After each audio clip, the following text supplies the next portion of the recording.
കുറേ ആൾക്കാർ വന്നിട്ട് ഒരു പോർഷൻ കട്ട് ചെയ്തിട്ട് ഇവനെ ഒന്നും ഈ സീന് പറ്റൂല, ഇവനെയൊക്കെ ഇത് മാറ്റണ്ടായിരുന്നു, ഇവന്റെ അഭിനയം മാത്രമാണ് പരമകൂറ്, ഇവൻ ഡയറക്ടറിന് ആരെങ്കിലും ആണോ, പ്രൊഡ്യൂസറിന് ആരെങ്കിലും ആണോ, റൈറ്റർ ആണോ, ആരും സപ്പോർട്ട് ചെയ്യാനില്ലാത്ത സമയത്ത് ഒറ്റയ്ക്ക് ഒരു യൂട്യൂബ് ചാനൽ തുടങ്ങിയിട്ട് അതിനകത്ത് വീഡിയോ ഇട്ട് 1, 2, 3 വ്യൂ ഒക്കെ കണ്ട് മനം എടുത്ത് വേണോ വേണ്ടോ എന്നൊക്കെ വീണ്ടും വീണ്ടും ആലോചിച്ച് നാട്ടുകാരും വീട്ടുകാരും ഒക്കെ പുച്ഛിക്കുന്നതും പരിഹസിക്കുന്നതും ഒക്കെ കണ്ട് വീണ്ടും വീണ്ടും ഇതിന് പിന്നാലെ നടന്ന് ഫോക്കസ് ചെയ്ത് വീണ്ടും വീണ്ടും വീഡിയോ ഇട്ട് ഒറ്റയ്ക്ക് നടന്ന് കയറി സക്സസ് ആയിട്ട് വന്നവരാണ് ഈ വാഴ സിനിമയിൽ അഭിനയിച്ച എല്ലാ ചെറുപ്പക്കാരും.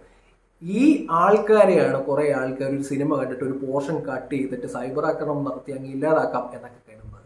ഇവർ നിൽക്കുന്ന കാലിന്റെ ചുവട്ടിൽ കൊണ്ട് ചൂടുവെള്ളം ഒഴിച്ചാലൊന്നും കരിഞ്ഞു പോകുന്ന ടീമൊന്നുമല്ല യൂട്യൂബ് ചാനലിനകത്തൂടെ വളർന്നൊന്നും ഒരു മനുഷ്യനും. കാരണം അത്രയും കഷ്ടപ്പെട്ടിട്ട് യൂട്യൂബ് ചാനലിൽ കമന്റ് ബോക്സിൽ കണ്ട തെറിവിളിയെല്ലാം കേട്ടിട്ട്, കണ്ടവന്റെ എല്ലാം തെറിവിളി കേട്ടിട്ട് അതൊന്നും മൈൻഡ് ചെയ്യാതെ മുമ്പോട്ട് നടന്നു കയറി വന്ന് സിനിമയിൽ അഭിനയിച്ച് നിൽക്കുമ്പോൾ കുറെ ആൾക്കാർ വന്നിട്ട് ഒരു പോർഷൻ കട്ട് ചെയ്തിട്ട് ഇവനെ ഒന്നും ഈ സീന് പറ്റൂല, ഇവനെയൊക്കെ ഇത് മാറ്റണ്ടായിരുന്നു, ഇവന്റെ അഭിനയം മാത്രമാണ് പരമകൂറ്, ഇവൻ ഡയറക്ടറിന് ആരെങ്കിലും ആണോ, പ്രൊഡ്യൂസറിന് ആരെങ്കിലും ആണോ, റൈറ്റർ ആണോ, ഇവനെ കൊണ്ടൊന്നും ഇത് പറ്റുന്നില്ല എന്നൊക്കെ പറഞ്ഞ് സൈബർ ആക്രമണം നടത്തി അങ്ങ് ഇല്ലാതാക്കി കളയാം എന്നൊന്ന് വിചാരിച്ചു കഴിഞ്ഞാലും യൂട്യൂബ് വീഡിയോ ഉണ്ടാക്കി ഒരു യൂട്യൂബറിനെയൊക്കെ അങ്ങ് ഇല്ലാതാക്കാം എന്നൊക്കെ വെറുതെ ആലോചിക്കുന്ന മണ്ടന്മാരെയാണ് ഞാൻ ആലോചിക്കുന്നത്. നമ്മളൊരു സിനിമ കണ്ടു കഴിഞ്ഞാൽ അഭിപ്രായം പറയും, തീർച്ചയായിട്ടും ചിലപ്പം കൊള്ളാം കൊള്ളില്ല. പക്ഷെ സൈബർ ആക്രമണം നടത്തി ഒരു അങ്ങോട്ട് കയറി വരുന്ന ഒരുത്തിനെ അങ്ങ് ഇല്ലാതാക്കുന്നതൊക്കെ ഭയങ്കര ബോറാണ്. ഞാനും ഈ വാഴ എന്ന് പറഞ്ഞ സിനിമ കണ്ടു.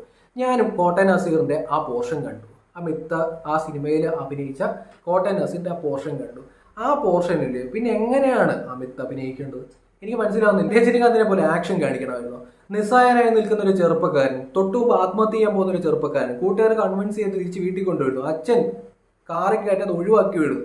ആ ഒരു പയ്യനെ അച്ഛൻ ആ അമ്മയെ അടിക്കുന്ന കണ്ടിട്ട് പെട്ടെന്ന് പ്രതികരിക്കുന്ന ആ ഒരു പെർഫോമൻസ് പിന്നെ എങ്ങനെ ചെയ്യണമെന്നാണ് നിങ്ങളൊക്കെ പറയുന്നത്. എനിക്ക് ഭയങ്കരമായിട്ട് ആ പെർഫോമൻസ് ഇഷ്ടപ്പെട്ടു. അതിനുശേഷം ഒരു ഷോട്ടുണ്ട്, ഓടി മുകളിൽ നിന്ന് എടുത്ത് ചാടുന്ന ഒരു ഷോട്ട്.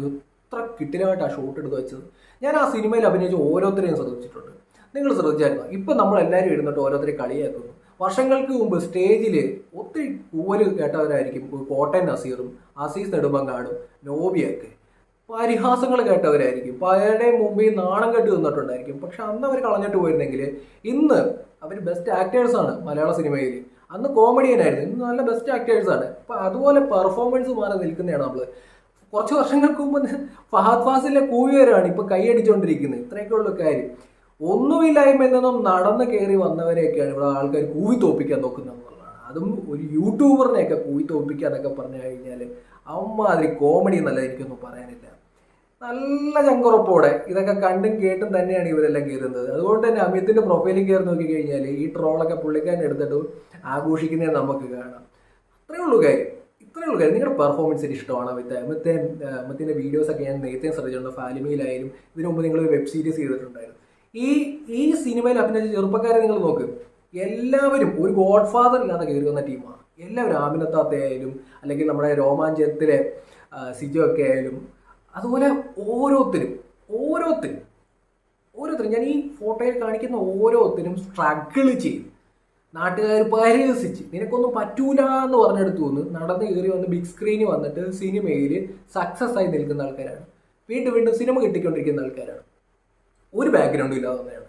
അപ്പോൾ അതുപോലുള്ള ആൾക്കാരൊക്കെ കൂത്തോപ്പിക്കുമ്പോൾ നമ്മൾ സപ്പോർട്ട് ചെയ്യും. യൂട്യൂബ് കോണ്ടന്റ് ക്രിയേറ്ററിനെയൊക്കെ മൂക്കി വലിച്ചങ്ങ് ഇല്ലാതാക്കാം എന്നൊക്കെ ചിന്തിക്കുന്നുണ്ടെന്നുണ്ടെങ്കിൽ വെറുതെ അമ്മാതിരി സ്ട്രഗിൾ ചെയ്തിട്ട് തന്നെയാണ് ഈ അവസ്ഥയിൽ ഇവരെല്ലാം വന്നിരിക്കുന്നത്. ഒന്നും വെറുതെ അല്ല, കഴിവുകൊണ്ടാണ്. ആദ്യമായിട്ട് പേജ് കാണുന്നത്